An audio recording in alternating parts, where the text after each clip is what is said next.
Buenos días, compañeros. Buenos días, compadre.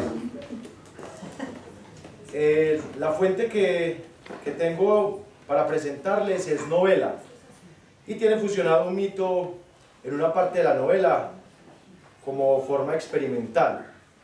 Este cuento se llama Si no leo me aburro. Y es que yo todavía me recuerdo del día en que conocí a Saúl. La verdad, estaba en un momento difícil de mi vida porque me había quedado sin trabajo y llevaba unos meses sin hacer nada. Los pocos ahorros que tenía me los estaba gastando en derroches y en noches de alcohol. Sin embargo, esa mañana yo estaba en Santa Marta y leyendo el periódico local había un artículo que hablaba de un hombre que en el lomo de un burro llevaba sueños, ilusiones y fantasía por medio de libros a los habitantes de un pueblo que se llamaba Nueva Granada. Era un pueblo que más o menos quedaba como a 2 horas de Santa Marta. Yo pensé que en ese momento, como una revelación divina, me había llegado por medio de esas letras un sentido nuevo de mi vida. Yo quería aprender ese oficio de ser burrotequero, así que cogí todas las cosas que tenía, las pocas, y las empaqué en un costal. Me los eché al hombro, inmediatamente fui y tomé el bus a Nueva Granada. Era un bus más o menos destartalado, de esos buses que van andando así por toda la región costera, en esas planicies, y de repente se monta alguien con un polvo que rueda, suena vallenato por todas partes, y el bus pareciera que se fuera a desbaratar. Pero la tortura no fueron sino 2 horitas.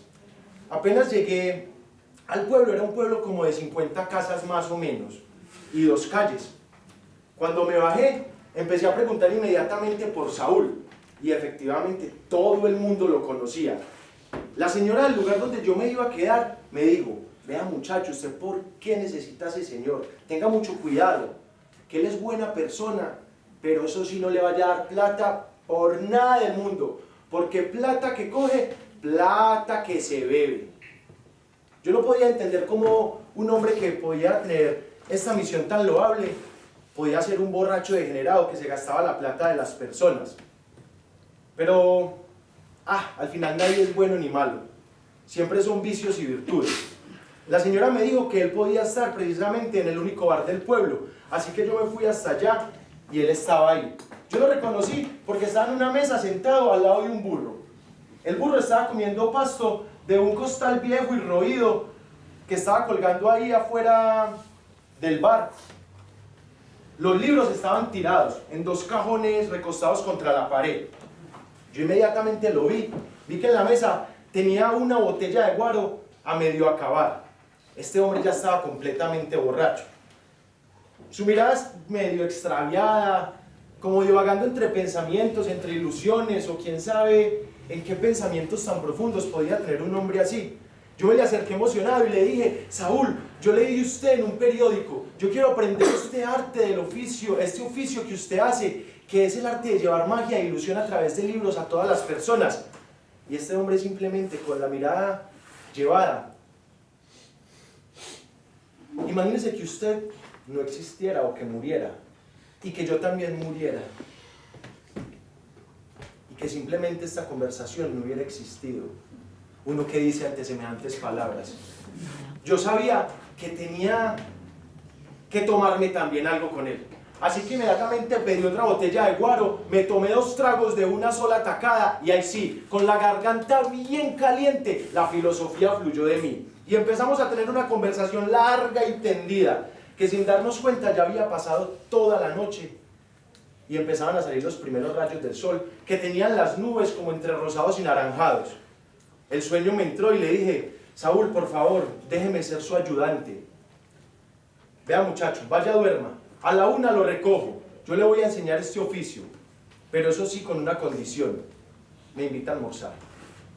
Al otro día, efectivamente él pasó donde yo me estaba quedando y empezamos nuestras primeras visitas.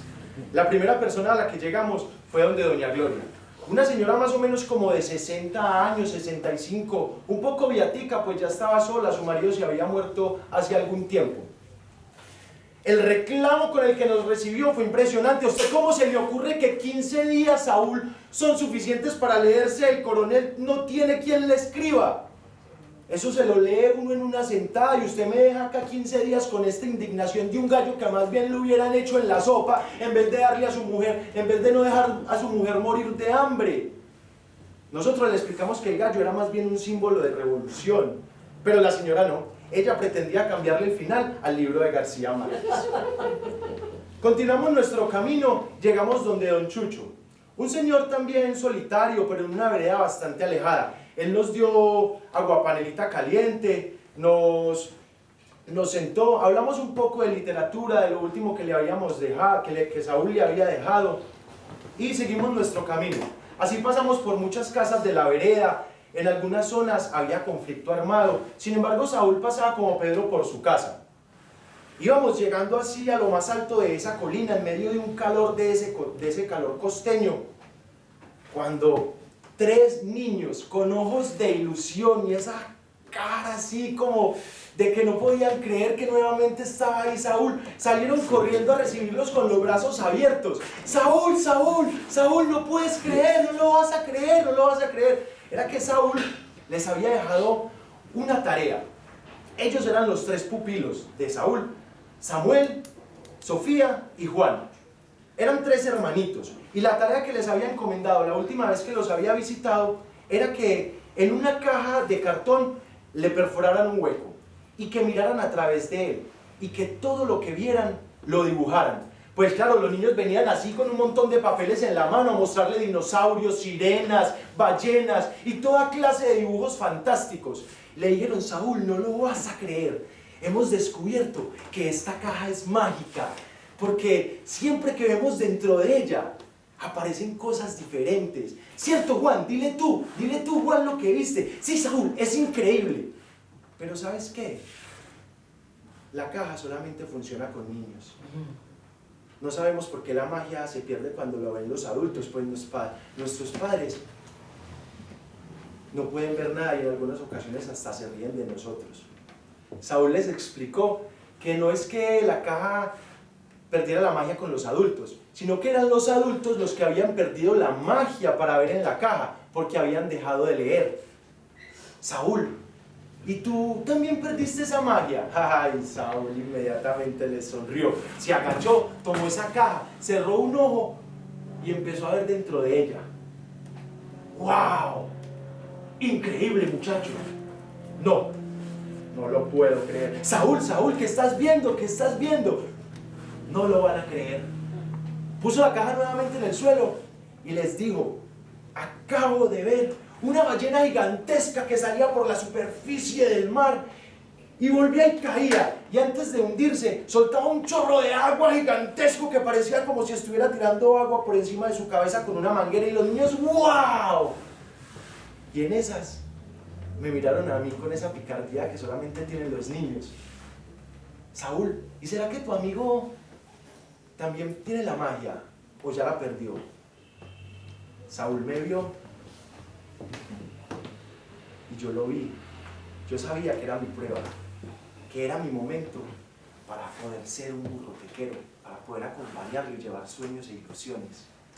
Así que, sin que me dijera nada, yo tomé la caja del suelo, cerré un ojo y lo clavé. Al principio, todo estaba completamente oscuro,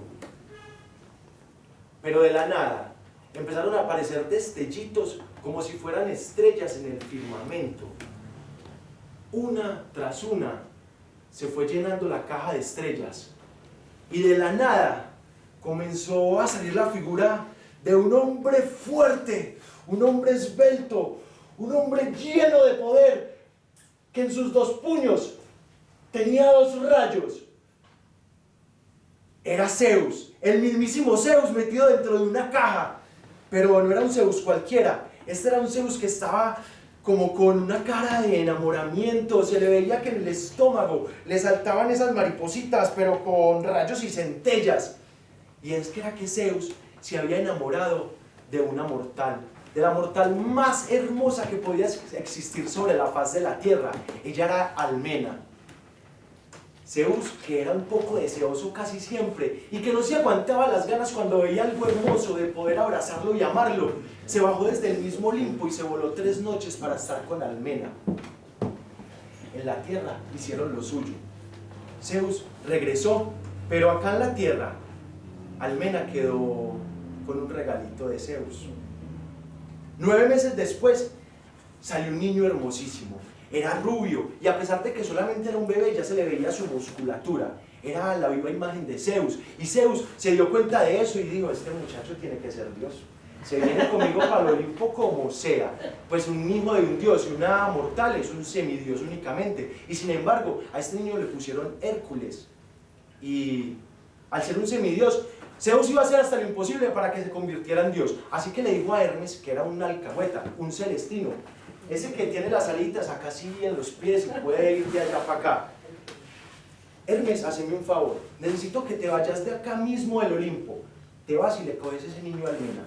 Pues el hombre, este Hermes, se fue volando, agarró a Zeus, agarró a Hércules de su cuna y se lo llevó hasta donde Zeus. Zeus, aquí está el niño, ¿qué vamos a hacer? Ese muchacho tiene que beber leche de diosa. Esa es la única forma de convertirse en Dios. Y Hera está en lactancia. Así que cuando esté dormida, como pueda, usted llega, se lo pone en su pecho y Zeus bebe la leche de Hera. Un momento después va a estar convertido en Dios. Pues así lo hizo Hermes. Se fue por la noche, le quitó la cobija a Hera mientras estaba durmiendo, le puso a Hércules en su seno, pero este niño con tanta fuerza le succionó el seno que Hera inmediatamente se levantó. Solamente 2 tragos de leche pudo succionar este pequeño muchachito, y del susto de Hera de verlo ahí pegado y un manotazo, ¡pran!, lo devolvió directamente a la cuna en la tierra. Pero del seno de Hera siguió saliendo leche, porque fue con tanta fuerza que este niño succionó que su seno no podía emanar este líquido blanco que se empezó a regar inmediatamente desde el Olimpo hasta el firmamento. Y yo ahí con los ojos clavados dentro de esa caja, viendo cómo estaban haciendo la Vía Láctea. Cuando volví les conté la historia, no lo podían creer. Inmediatamente Juan, yo sabía, si ves Sofía, yo se lo había dicho. Eso también era una máquina del tiempo, no solamente era una caja. O si no, ¿cómo explicas que tuviste dinosaurios? Los dinosaurios ya se extinguieron hace mucho tiempo. Y él acabó de ver el nacimiento de la Vía Láctea. Momento después, la mamá de los niños los llamó a comer. Nosotros seguimos el camino hacia un pueblo cercano para pasar la noche. Llegando allá, Saúl me miró fijamente y me dijo, hermano, yo creo que usted está preparado. Yo mi misión la tengo que seguir en otra parte.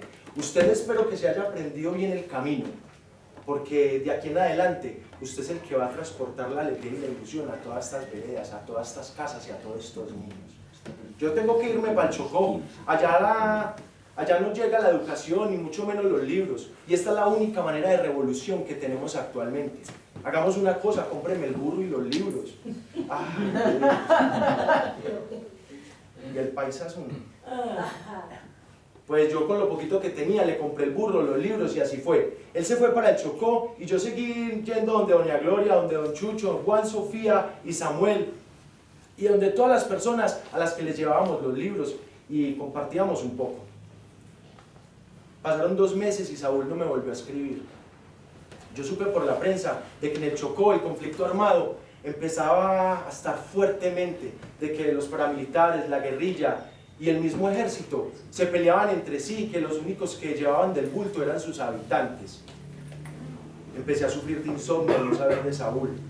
Lo único que me mantenía con fuerza y con aliento era saber que llegaba donde doña Gloria o a veces donde los niños, porque a veces don Chucho no abría, porque le decían que yo era un informante de los paracos o que de la guerrilla, y que si él simplemente me hablaba, también iba a ser parte del problema. Yo empecé a enfermar, de no dormir, el burro también se enfermaba, los libros se mojaban en los aguaceros costeños y las carátulas se llenaban de moho. Un día, visitando a doña Gloria, ella tenía una carta en su mano cuando me vio. Debe de ser de Saúl, debe de ser de Saúl. Ábrela ahora mismo. Bueno, amigos, nos enteraremos después qué decía la carta. A Juan Esteban por tratar